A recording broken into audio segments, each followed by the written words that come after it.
Halo teman-teman semua, jumpa lagi dengan podcast kita bersama teman-teman ya. Kali ini kita menghadirkan lagi seorang ahli hukum teman-teman. Bersama ahli hukum dengan Bapak ST, Pak Herbert Aritonang. Halo Pak Herbert, apa kabar Pak? Kabar baik, Pak Awan. Salam Luar kenal buat biasa. kita semuanya dan Pak Anton juga. Oke, thank you Pak Herbert. Dan juga bersama dengan the one and only nih, Bapak Rinto Setiawan, Ketua Umum IWPI. Halo Pak Rinto. Ya, semangat Mas Awan. Oke, walaupun teman-teman kita tersebar kemana-mana di luar kota ya, tetapi kita tetap bersama bertemu dalam podcast ini, teman-teman. Nah, kenapa kita hari ini bersama Pak Herbert? Karena ternyata nih, pertama dalam sejarah, teman-teman ya, pertama dalam sejarah Indonesia ini yang kita ketahui terjadi pelaporan polisi terhadap diduga oknum KPP, teman-teman ya. Pelaporan polisi loh, ini serius, teman-teman. Nah, selama ini kan banyak orang berkeluh kesah, "Kalau gua ketemu oknum bagaimana? Bisakah gua laporkan dia ke polisi? Bisakah gua membalas balik atas tindakan intimidatif atau kesalahan dan sebagainya dari si oknum KPP?" Nah, ini sudah terbukti teman-teman ya, sudah terbukti langsung dari sumbernya langsung, Bapak Herbert sudah melakukan pelaporan polisian. Nah, sebelum kita memulai inti ceritanya teman-teman, mungkin kita perlu tanya dulu nih dengan Pak Herbert. Ada 2 pertanyaan umum Pak dari orang-orang umum ya, mengenai pelaporan polisi terhadap diduga oknum KPP. Hmm. Yang pertama adalah, memangnya bisa orang pajak dilaporin ke polisi? Dasar hukumnya apa? Dan kenapa nggak ke petun gitu? Yang kedua adalah, memangnya bisa menang? Ini kan pertanyaan umum orang biasa Pak ya. Nah, bagaimana nih Pak Herbert mengenai pertanyaan umum orang awam nih Pak? Ya. Oke, Pak Awan, terima kasih nih atas waktunya dan undangannya. Jadi begini, Pak, dalam aturan yang sudah digariskan baik di Undang-Undang Perpajakan dan undang-undang lainnya baik maupun PPH PPN, itu kalau memang sudah sesuai dengan aturan, tidak ada ranah ke pidana.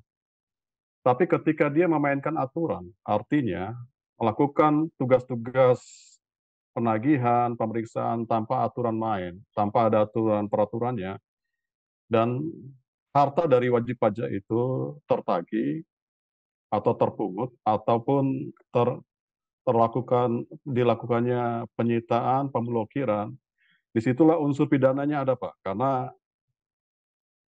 perbuatan mereka tanpa ada dasar hukumnya. Nah, itu harus dipahami dulu nih. Seandainya ada dasar hukumnya, peraturannya jelas, memang mekanismenya, peraturannya harus melalui keberatan, banding, atau gugatan. Kalau memang jelas awal-awal peraturannya. Kalau nggak jelas, nah itu masuk unsur perampokan, pemerasan. Dan itu bisa masuk ke unsur-unsur tipikor maupun pasal 368 itu, Pak. Sebentar itu, Pak. Oke, berarti, jika unsur pajaknya jelas, ya tentu larinya ke arah keberatan maupun banding pengadilan pajak. Ya, Tetapi jadi masuk kalau ke arah perdata ya. tetapi ternyata kalau unsur-unsur pajaknya malah nggak jelas, berarti kan diduga ini malah unsur pidana ya, yaitu pemerasan, perampokan dan sebagainya, Pak ya? Iya, iya. Jadi ada yang lucu nih.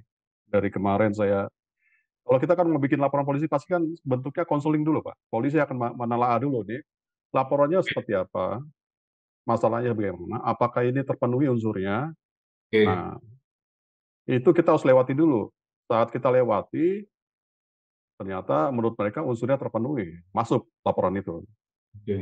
gitu Pak. Jadi nggak langsung kita bikin laporan langsung diterima, enggak.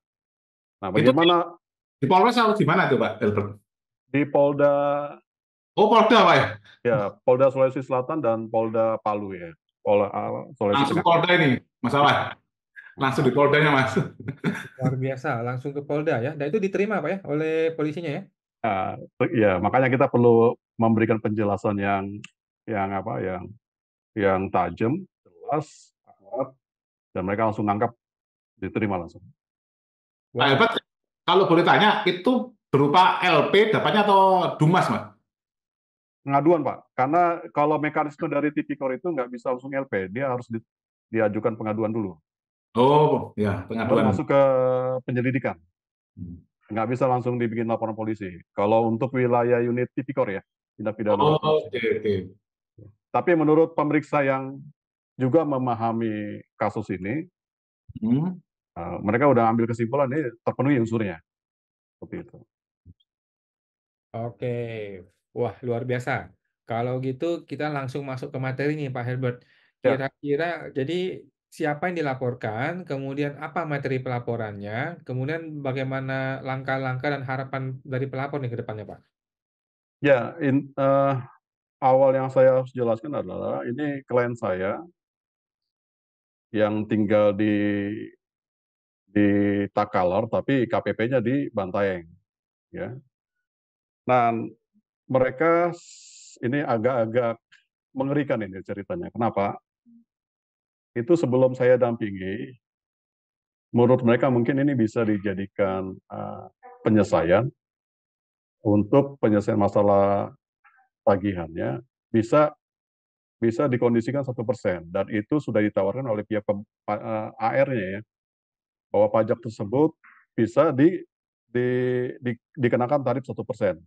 Padahal aturan yang dipakai oleh pihak KPP itu 10%. Ada semacam negosiasi liar ya, sehingga mau nggak mau mereka bayar. Ini saya belum cerita nih ya, mungkin Pak Rinto saya harus jelaskan dulu nih. Ya. Tapi kondisinya di lapangan, dia dinabobokan 1%, setelah dibayar berubah jadi 10%. Jadi uang udah masuk dulu nih. Oh, oke, oke. Ya. Nah, Masuknya disinilah melalui sebenarnya, mekanisme apa itu, Pak? Masuknya itu melalui mekanisme apa? Apa langsung billing gitu atau iya, SPDK atau? langsung billing Pak. Oh, langsung billing, Pak. Siap, Tapi siap. akhirnya itu dimentahkan, tapi uang udah masuk. Oke, oke. Yang di Makassar ya. Oke, Nah, oke, oke. setelah udah masuk, tiba-tiba ada perubahan penjelasan. Ini pakai 10% Pak, harus dibayar. Kalau nggak dibayar, rekeningnya diblokir. Singkat Ya. cerita, 10 rekening diblokir dari para komisaris dan juga direktur. Ya ini panik semua lah. 10 rekening, Pak. Iya, akhirnya tiba-tiba mereka minta petunjuk sama teman-teman agen, hubungin aja Pak Ritonan, nanti akan didampingi. Nah, saya dampingi, saya somasi, tidak ada gubris, langsung saya bikin eh, laporan ke Polda Sulawesi Selatan atau Makassar. Jadi gini Pak Rinto dan Pak Awan ya, saya coba informasikan dulu duduk masalahnya nih, biar nanti paham. Baru saya masuk ke urusan pidana Poldanya. Jadi ini kan terkait soal tabung gas LPG 3 kg bersubsidi ya. Ya. Ya. Itu kan sebelumnya minyak tanah, lalu dikonversikan ke gas, Hmm. tabung gas 3 kg. Nah, yang namanya barang bersubsidi itu pasti diatur oleh peraturan khusus. Hmm. Ini Pak ya. Tidak ada namanya barang subsidi dipakai ke peraturan umum. Hanya ini kan sudah berlangsung lama dari zaman jebot sampai tahun 2017 tiba-tiba pihak KPP sebagian beberapa ya, khususnya di Makassar dulu ini 2017 dianggap harga selisih itu ada objek pajaknya, PPN-nya. Jadi gini Pak, ini memang butuh waktu juga nih untuk menjelaskan. Jadi KPP ini menerapkan peraturan umum terhadap barang bersubsidi. Nah ini agak sembung ini, nggak nyambung. Nah ini oknum-oknum yang maaf kata ya, patah pensil dari sisi apa aturan main, nggak mengerti, mungkin dalam dugaan saya ini untung-untung berhadiah Betul, karena Pak. mereka memahami nih wajib pajak itu paling takut kalau sudah ada kata pemeriksaan. Betul. Nah, Betul, Pak. jadi ini dimanfaatkan oleh mereka. Jadi gini Pak, ini kan barang bersubsidi ini kan udah berjalan puluhan tahun. Iya, iya. Undang-undang PPN sudah ada sejak tahun 83. Tidak ada PPN-nya semua. Bahkan dari DJP sendiri lewat surat edaran nomor 10 menyatakan tahun 93 ini ya, untuk sementara waktu sampai ada penegasan lebih lanjut PPN hanya dikenakan pada harga penyerahan oleh Pertamina. Jadi ketika agen melakukan penebusan tabung gas LPG ke Pertamina, itu harga nasionalnya 12.750. Ya. Agen menjual ke pangkalan, anggaplah harga 15.000. Jadi ada 2.000, harga selisihnya 2.250. Nah, harga Jadi selisih harganya inilah yang miliaran. Dan dipepenkan. ini kemudian jadi Ya. Jadi harga selisih inilah yang dipepenkan oleh pihak KPP. Nah, setahu kita semua, yang namanya di Undang-Undang PPN, DPP hanya mengenal nilai jual, bukan nilai selisih. Ya. Nah, ya. Betul. Kalau nilai selisih itu harus pakai nilai lain, harga selisihnya. Jadi ini PPN atas selisih, Pak ya? Iya, atas selisih. Nah, maaf kata Pak ya, selama saya keliling KPP di wilayah Jawa, Sulawesi, dan lain-lain tuh, setiap pertanyaan yang saya sampaikan tuh nggak bisa jawab. Kalau dia paksakan pakai nilai jual, ini yang Anda tarik PPN-nya ini selisih. Kalau selisih harus pakai nilai jual. Itu sudah jelas di pasal 8A Undang-Undang PPN.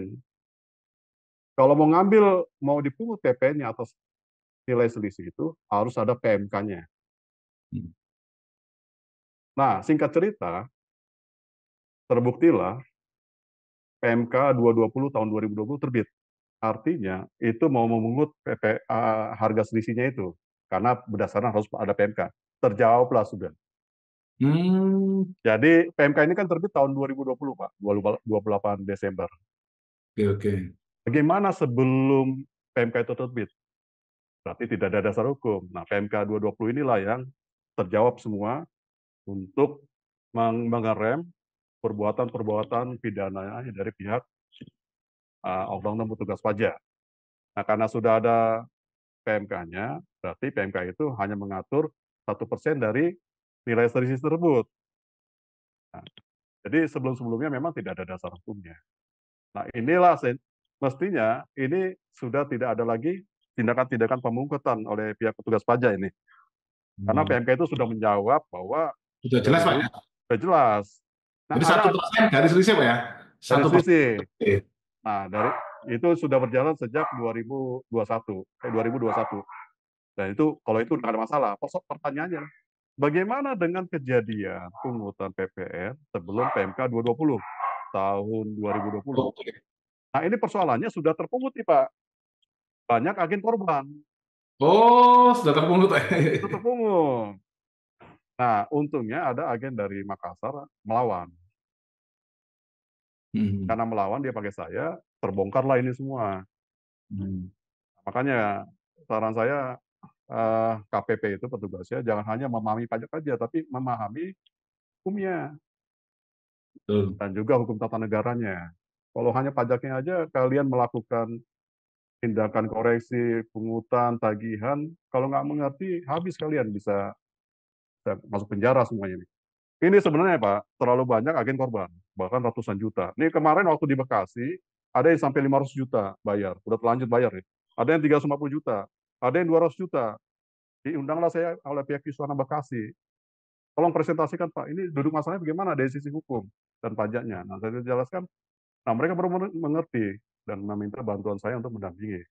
Nah, saat saya mendampingi ke KPKPP, sudah saya jelaskan, pelengah-pelengah lah itu petugas pajaknya. Dan mereka nggak bisa menjawab. Dan sejak saya dampingi, tidak ada lagi tagihan. Tidak ada lagi permintaan untuk adanya pajak berikutnya. Nggak dibayar ya, Pak. Jadi setidaknya untuk wilayah Bekasi saja saya sudah menyelamatkan miliaran uang agen sehingga mereka tidak perlu lagi membayar. Karena konsekuensinya kalau mereka memaksakan kehendak ini pidana, Mas. Itulah yang tadi saya sampaikan ke Pak Awan ya. Kok ada pidananya? Nah, pidananya itu kalau tidak ada dasar hukumnya. Jadi agen ini Pak sebenarnya kan ditugaskan negara untuk menyalurkan ke pangkalan. Mereka tidak bisa menentukan harga. Harga sudah ditentukan oleh pemerintah pusat dan juga pemerintah daerah. Pemerintah daerah juga sudah ditentukan oleh peraturan kementerian dan juga peraturan presiden gitu. Bahwa Anda hanya ditugaskan menyalurkan. Kalau pakai mekanismenya KPP harus memungut pajak, itu sama aja dia melanggar hukum pidana. Sudah ditentukan harga secara nasional, secara Pemda, tapi dipaksa untuk memungut pajak, ya udah salah. Jadi kan nilai yang ditagihkan jadi berbeda. Oke, oke. Kedua, agen sama Pertamina kan ada perjanjian, gitu loh. Nah, perjanjian itu juga diatur mekanisme agen harus mentaati aturan mainnya, tidak boleh menambahkan, mengurangi harga jual ke pangkalan. Sudah terikat dengan perjanjian hukum. Kalau kita coba anggaplah kita mengikuti aturan main Pertamina, ya lo sama aja mendorong agen untuk melanggar hukum. Nah, saya udah jelaskan itu, mereka Yang akhirnya dilanggar menghentikan, Pak, hukum apa itu? melakukan, ah, Yang dilanggar berarti hukum apa, Pak? ya Yang, pidana, Pak. yang hukum pidana kan, Pak ya. Nah, masalah kan seperti ini, yang pengalaman kita Mas Awan ya. Itu kan mereka arahkan, itu kan ke keberatan sama banding, Pak. Biar di situ hanya pakai hukum-hukum tentang perpajakan saja, Pak Albert. Ya, jadi mereka mau mengarahkan ke situ juga. Betul, betul, Pak. Saya bilang, Paham, Pak. kalau ada dasar basic hukumnya, Nah, itu benar. Kalau nah. tidak ada, ya maaf kata, kalian bisa masuk penjara ini, saya bilang gitu. Dan mereka mengarahkan itu biar pidananya hapus, Pak. Iya, Kalau iya. kita ngajukan ke pengadilan atau keberatan, itu maunya Iya. mereka, sehingga Betul, betul, Pak. masuk unsur perdatanya, Betul, Pak. pidananya Ya. hapus. Jadi kita Oh, nggak bisa melawan mereka ke kepolisian. oh, jadi kalau sudah ke pengadilan pajak tidak bisa, Pak ya, pidana itu, Pak Nggak, ya? nggak bisa, Pak. Oh, Polisi juga nggak bakal mau terima laporan. Anda sudah memilih untuk masuk ke perdata, bukan pidana. oke, oke. Cuman kalau ini, Pak, kalau kasus saya ini kan saat di persidangan ditemukan ada dokumen palsu, Pak. Kalau dokumen palsu berarti kan bukan bukan wilayah pajak lagi, Pak. Itu wilayah pidana murni itu. Oh, siap, siap. Mas Aman, yang mau saya tanyakan, Mas Aman, apa gas LPG ini itu BKP apa bukan, Mas Aman? Eh, se- gas LPG BKP. BKP sejak PMK yang terbaru itu, PMK 220 itu. Oh, sejak 220 BKP, sebelum itu bukan BKP ya? Bukan. Sebelum BKP juga, tapi sudah dipotong oleh si Pertamina, sudah diberesin sejak pembeliannya. Sejak pembeliannya. Jadi ini BKP yang khusus, Mas ya? Iya, betul Iya, itu ya, Pak Herbert. iya. Jadi sebenarnya saya tambahkan bahwa dari awal harga penebusan itu sudah ada PPN-nya, Pak.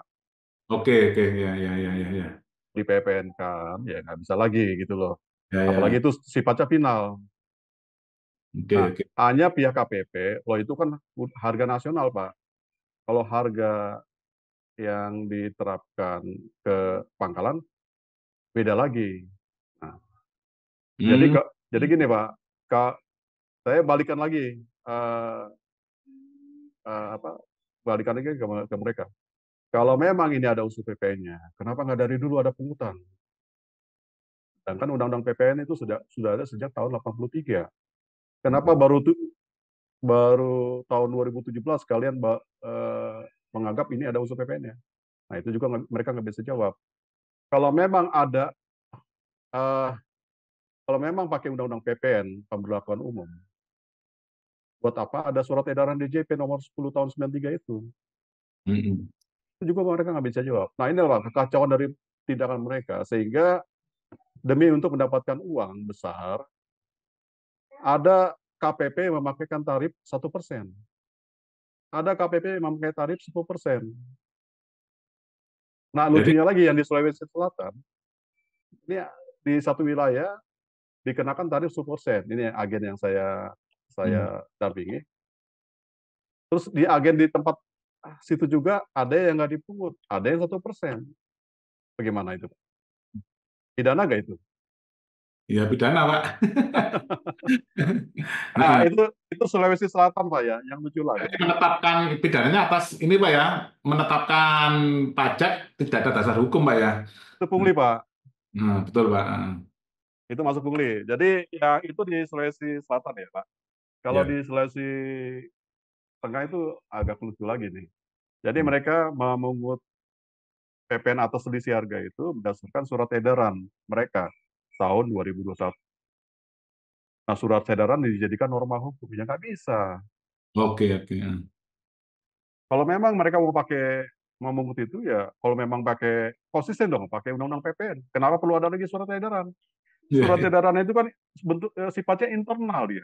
Nah, Jadi berdasarkan surat edaran itu dimuatlah eh, mekanisme perhitungannya, pungutannya, berlaku surut, oh, berlaku di surut. munculnya. Jadi sebelum terbitnya PMK 220 itu pakai surat edaran ini nomor Oh, 31. tahun berapa, Pak? SE-nya tahun berapa? SE tahun 2021 Pak, itu SE Oh, 30. 2021. Dan ada yang nggak, itu hanya di Palu ya Pak ya. Saya udah jelaskan itu. Ini kalian terlalu, ini sama aja kalian bunuh diri nih. Hmm. Hukum kita tidak mengenal berlaku surut. Tapi kalian paksakan. Udah gitu katanya SE ini cantolannya ke PMK 220. Saya tanya, coba Anda periksa, apakah di PMK 220 itu ada aturan main soal ST37 atau surat edaran? Nggak ada, Pak. Jadi Ya, mereka memaksakan kehendak untuk bagaimana caranya dapat duit. betul, Pak. Nah, jadi semua poin yang saya tanya, mereka tidak bisa melakukan jawaban apapun. Dan sejak saat itu, setelah saya kasih penjelasan, somasi, semua wilayah yang saya dampingi, klien-klien saya itu berhenti total itu KPP. Hmm. Di Tuhan tidak ada lagi gangguan. Artinya saya bisa menyelamatkan miliaran uang agen ini, Pak. Seperti itu. Ya. Oh, oke. Jadi materi pelaporannya ini arahnya ke korupsi, Pak ya? Ya, karena memang saya diarahkan ke tipikor, bukan Hmm, tipikor. oke. Berarti tuntutannya apakah juga meminta kerugian atas yang sudah kita bayarkan begitu? Kalau kerugian itu lari ke perdata, Pak. Nanti kalau seandainya pidananya sudah ingkrah, baru kita ajukan PMK, PMH, perbuatan melawan hukum. Kita tuntut itu kerugiannya. Oh, pidananya masuk dulu, baru larinya ke perdata. Data, baru kita tuntut tuh kerugiannya. Hmm, Ini juga Pak, seperti yang saya sampaikan waktu-waktu lalu juga, apalagi Mahkamah Agung sudah memenangkan agen. Lalu bagaimana melawan lagi nih? Mahkamah Agung aja udah menganggap tindakan mereka salah. Mau pakai jalan. Jadi saya sekelas DCP saja mengeluarkan surat edaran nomor 37 itu Pak. Bagi saya ini apa SDM-nya kemana gitu. hmm. Contoh Ini Pak, saya juga lagi menanyakan Pak, permohonan informasi ke DJP Pak. Apakah boleh SE ini menyimpangi PMK? Itu belum dijawab sama DJP Pak. Ini kita tunggu jawabannya Pak. bisa Banyak Pak. Pak, SE itu menyimpangi PMK dan undang-undang sangat banyak Pak. Iya, iya, iya. Itu nggak bisa Pak intinya. Hmm. Jadi sekelas Mahkamah Agung aja sudah menggugurkan perbuatan atau perlawanan mereka gitu. Entah pakai cara apa lagi mereka melakukan pembelaan. Dan yang lebih unik lagi juga, Kanwil Jawa Timur pun menyatakan tindakan mereka tidak tepat. Ini mereka sendiri menyatakan itu salah. Hmm. Nah, jadi saya sih cuma satu pertanyaan ke mereka. Oke, mana yang benar? Pakai tarif 10 atau 1%? Nggak bisa jawab. Itu saya berhadapan sama pemeriksa pimpinan level-level atas, nggak bisa jawab itu. Mau ngomong apa mereka? Nah, yang saya senang tuh agen-agen yang merasa ketakutan selama ini setelah saya jelaskan di forum itu, mereka baru berani mereka. Ya, Ya, jadi kalau menghadapi mereka Pak, kita harus lebih pintar dari mereka Pak. ya.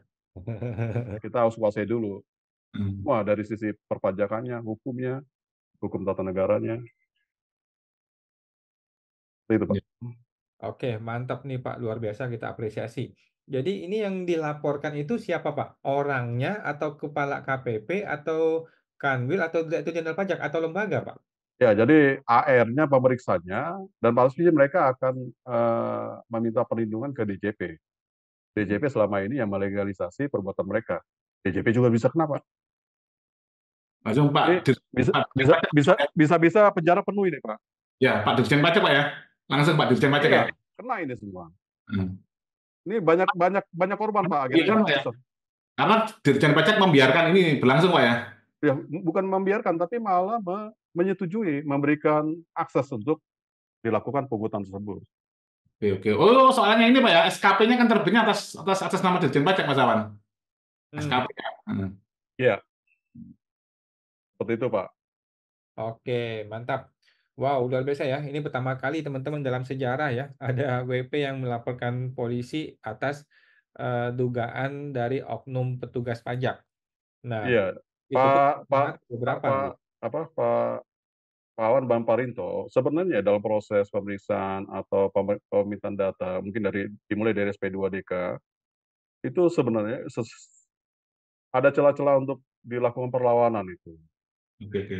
Ini persoalannya mereka tidak terlalu hati-hati sehingga kita bisa melakukan perbuatan melawan hukum Ya. dan itu bisa dikesampingkan pajaknya tapi pidananya. Nah, itu Oh, saya lihat banyak hal-hal yang nggak diketahui oleh pihak pajak maupun wajib pajak gitu. karena ini Pak, saya mewakili wajib pajak Pak, sudah takut duluan Pak, kena surat SP2DK, SP2L itu udah langsung ini Pak, sudah stres Pak, menyiapkan dokumen gitu loh Pak. Jadi rata-rata teman-teman wajib pajak ini Pak, bingung menyiapkan dokumennya daripada untuk melakukan upaya yang lain gitu.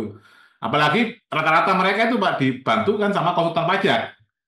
Nah, kalau dapat konsultan pajak yang membela WP-nya, ini Pak, alhamdulillah. Tapi kalau tidak membela mati-matian, ya itu Pak akhirnya. Kalau konsultan pajak lisensinya dari mana, Pak? Dari Kemenkyu, Pak. Nggak, kan ada itu.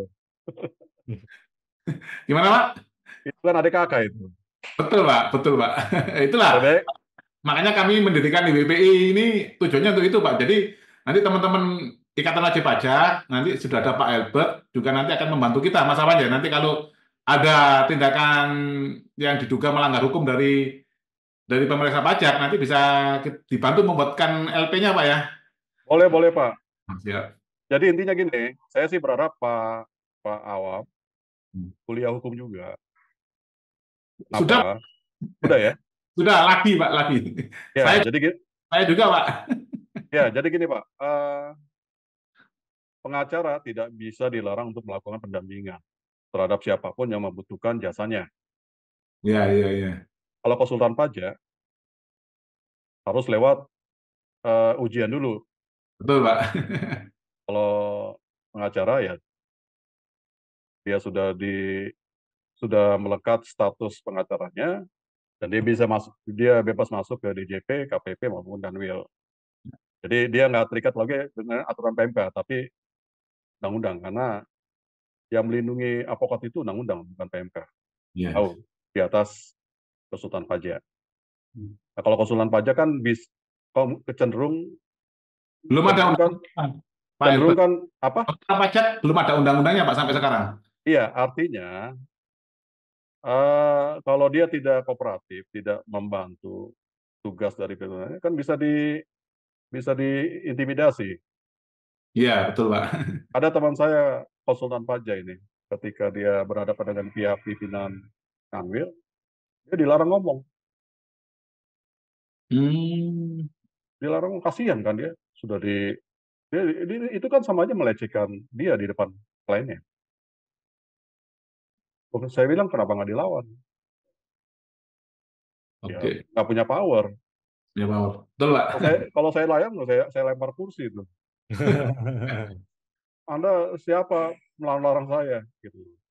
Ada juga yang kepala seksi itu saking takutnya beberapa pandangan pengacara sampai diminta mana sesuai aturan PMK.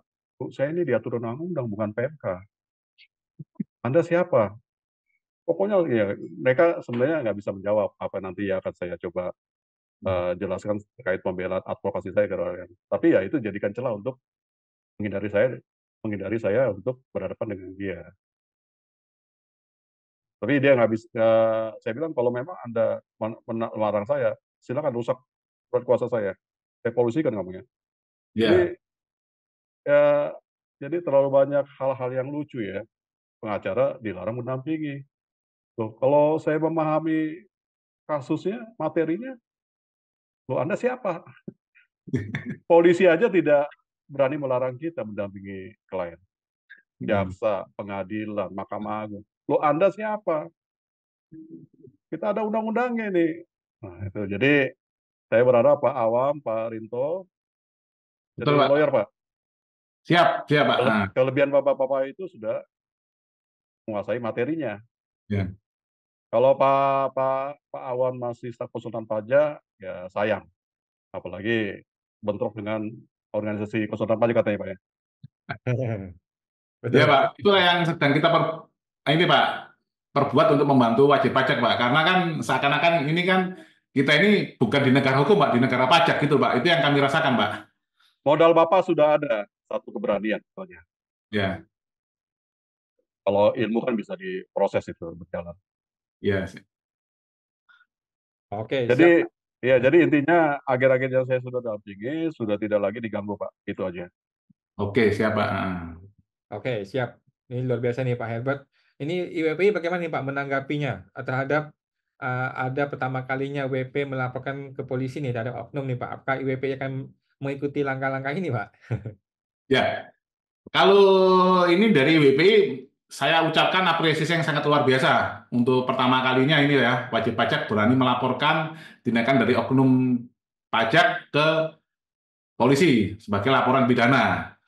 Nah, nanti kami dari WPI juga sebenarnya ini Mas Awan, kita nanti akan menggandeng juga Mas untuk membentuk semacam lembaga bantuan hukum untuk bagi yang tidak mampu. Kalau ada kasus-kasus yang memang berpotensi bisa dilaporkan pidana. Karena laporan pidana ini gini Mas, walaupun itu mudah, cuman sekarang di semua kantor polisi itu ada namanya konsul dulu, seperti yang diutarakan Pak Elbert tadi. Nah, ini kalau konsul sendiri Mas, ya itu kurang kurang ini Mas ya, Sulit kurang. pasti. Makanya harus pakai kuasa. Lah ini apakah boleh nih Pak Elbert? Kalau boleh nanti Pak Elbert kita masukkan bagi tim untuk lembaga bantuan hukumnya Pak, untuk bagi ini Pak dari apa anggota IWPI itu Pak. Biar kalau ada kasus hukum nanti Pak Elbert bisa bantu Pak, menurut Pak. Boleh, boleh Pak. Ya, karena memang sangat banyak Mas Awan, bukan hanya kasus LPG Mas. Contohnya yang sering kita ini Mas ya, yang kita alami adalah pemalsuan dokumen Pak Elbert.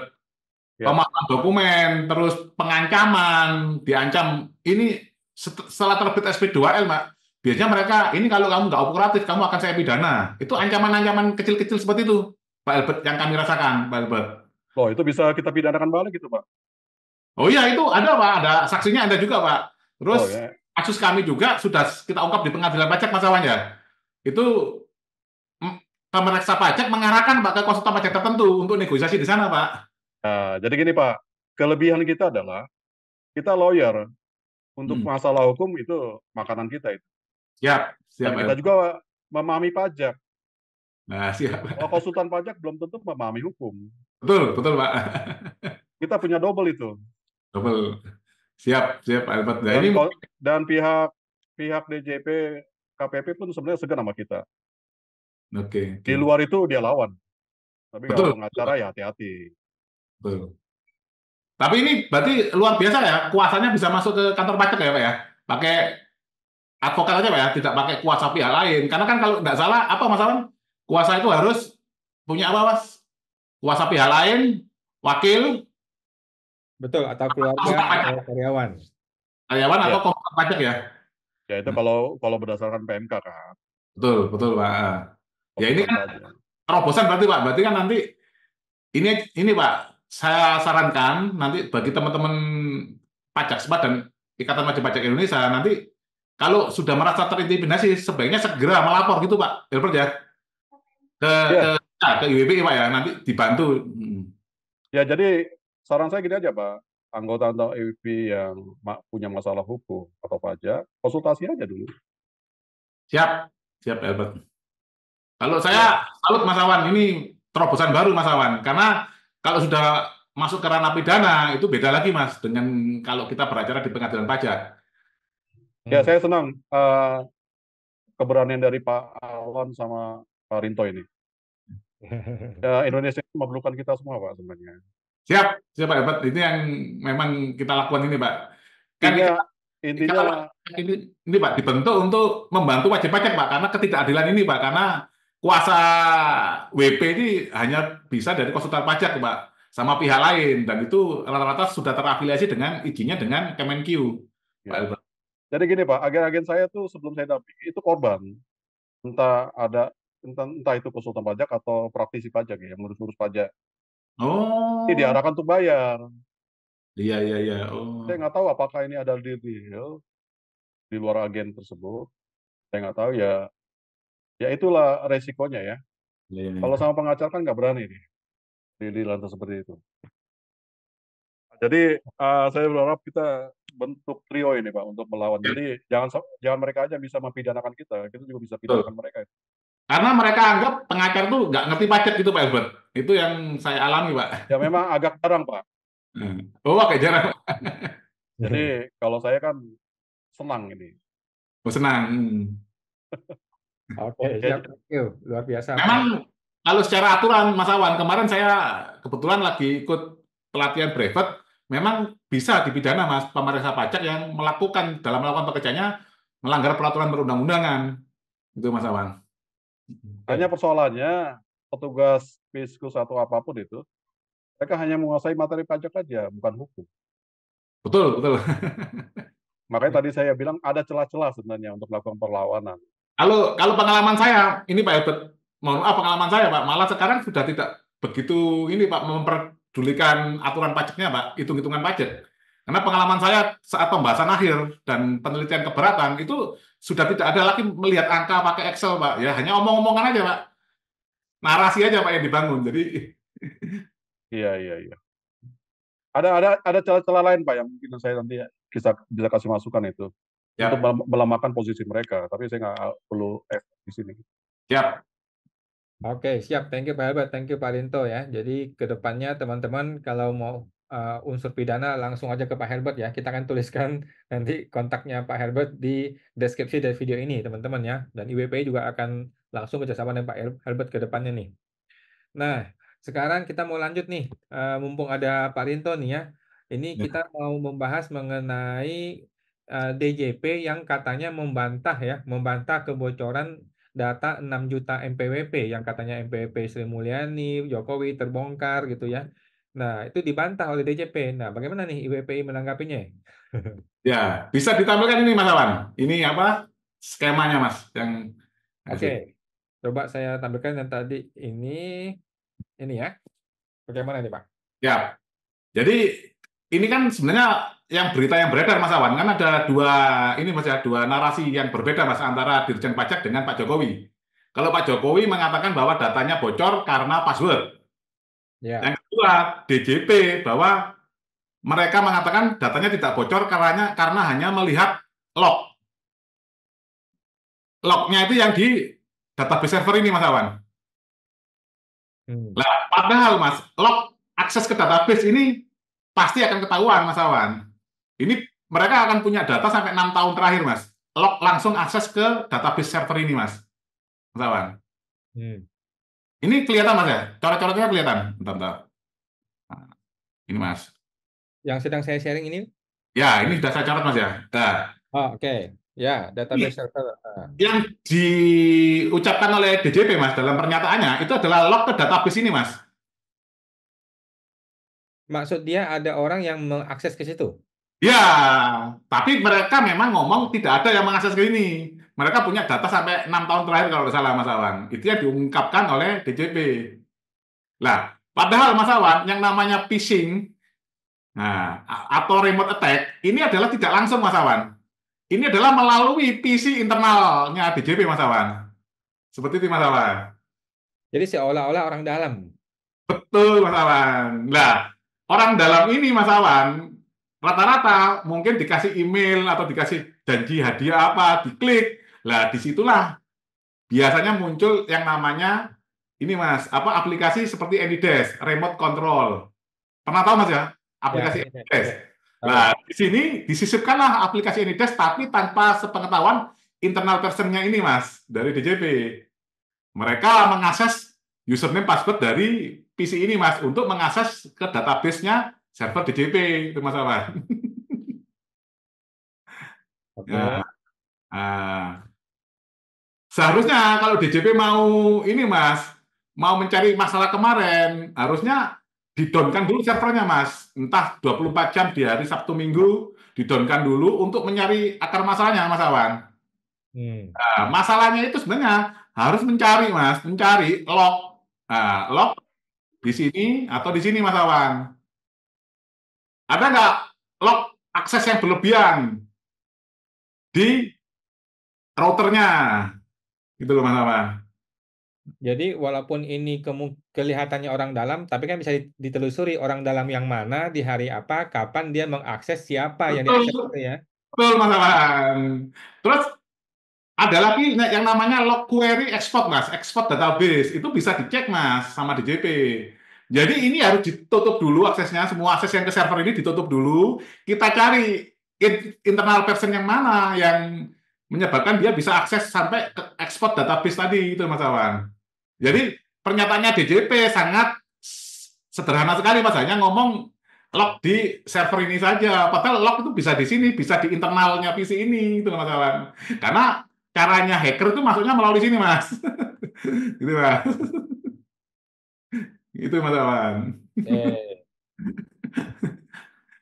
Jadi harus dicek Mas, ditutup dulu, servernya di-down-kan, dianalisa siapa saja komputer internal yang terhubung ke server. Baru dicek lognya. Dari semua komputer, misalkan seluruh Indonesia ada 1.000 komputer yang akses ke server ini. Dari 1.000 ini, ada nggak akses log export database yang mencurigakan? Atau akses router yang berlebihan, Mas. Misalkan dalam satu hari dia akses bandwidth sangat banyak sekali. Itu dari komputer mana itu, Mas Awan? Oh, jadi kalau DJP itu bantahannya betul, maka ini yang terjadi ya. Betul. Bantahannya itu hanya ini aja, Mas. Maksudnya hacker langsung ngelok ke sini. Ya nggak mungkin, Mas. Ini pasti akan dicegah, Mas Awan. Ini nggak mungkin Mas, kondisi ini hacker langsung ke sini nggak mungkin.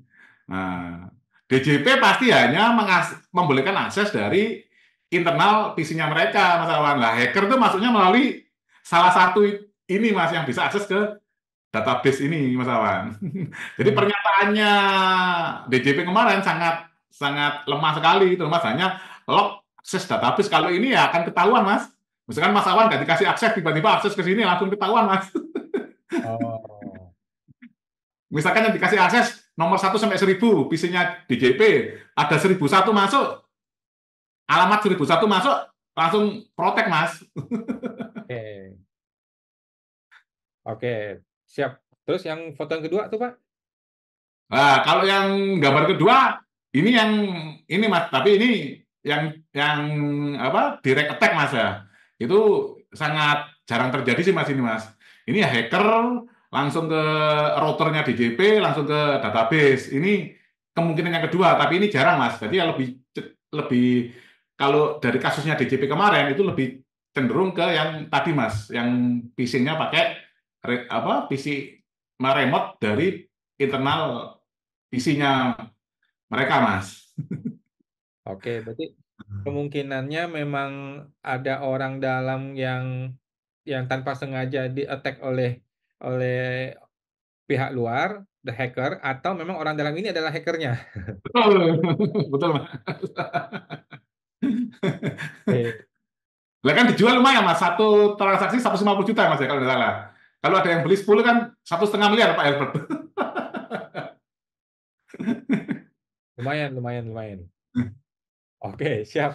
Thank Nah, you untuk informasinya ya. ya, ini dari sesi IT seperti itu, Mas. Jadi memandang IT itu harus dalam, Mas, karena ini data rahasia, Mas. Katanya kan, nah ini lagi Pak Albert. Ini kan kalau tidak bisa menjaga kerahasiaan data WP, pidana juga, Pak. Pasal 34, Pak, KUP, Pak. Ya kan ada undang-undang perlindungan data pribadi sama undang-undang IT juga masuk. Masuk juga undang-undang data pribadi, undang itu sama undang-undang ini Pak, KUP-nya juga merahasiakan jabatan Pak, rahasia jabatan Pak. Ya, masuk Pak semua. Nah, Nah, ini challenge bisa nih Mas Awan. Langsung ke ini Pak, Dirjen Pajak ini Pak, langsung Pak. Ya bisa nanti IWPI coba nih. Nah, Hmm. oke, terakhir deh untuk Pak Herbert, kira-kira apa sarannya nih buat IWPI ini? Kan IWPI sudah ada di sini, IWPI ini baru dibentuk gabungan dari beberapa wajib pajak dan kita memberikan advokasi bantuan juga untuk wajib pajak. Nah, Pak Herbert, kira-kira apa nih sarannya untuk IWPI ke depan ini, Pak?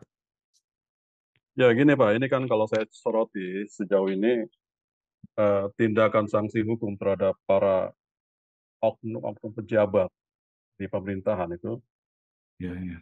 terkait adanya unsur korupsi atau memperkaya diri itu lemah sanksi hukumnya.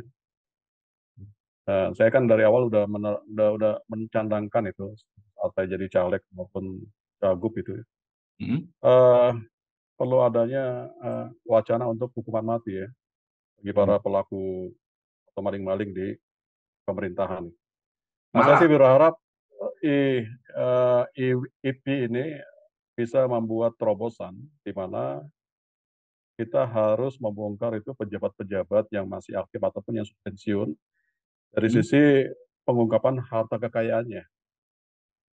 Saya sih udah yakin itu banyak hal yang terbongkar itu kalau kita coba laporkan masalah ini untuk minta atau mengajukan permintaan ke KPK iya, untuk iya. Kalau sebenarnya teman-teman sih sudah ada Pak Albert. Kita melakukan SP2DK ke pejabat Pak.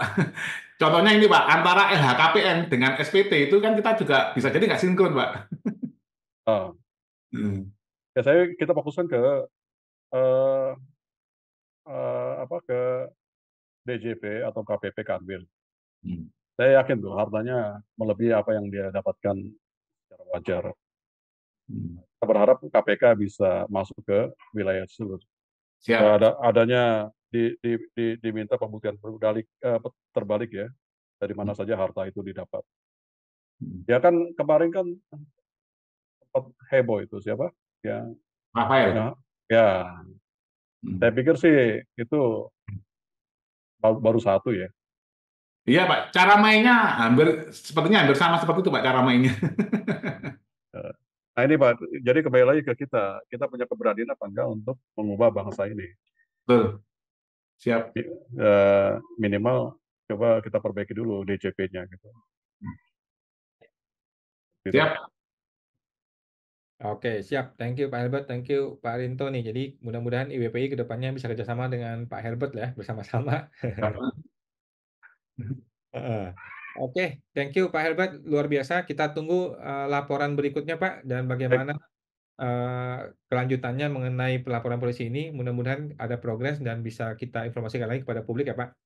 Ya, oke. Kalau ada anggota IP yang kena masalah hukum atau konsultasi bisa hubungin saya ya Pak. Siap, siap Pak Albert. Nah. Oke, siap. Thank Ya, you Pak. terima kasih Pak Awan. Thank you Pak Pak Rinto. Rinto. Ya, makasih Pak. Nah. Ya, Pak, sorry. Pak. Ya.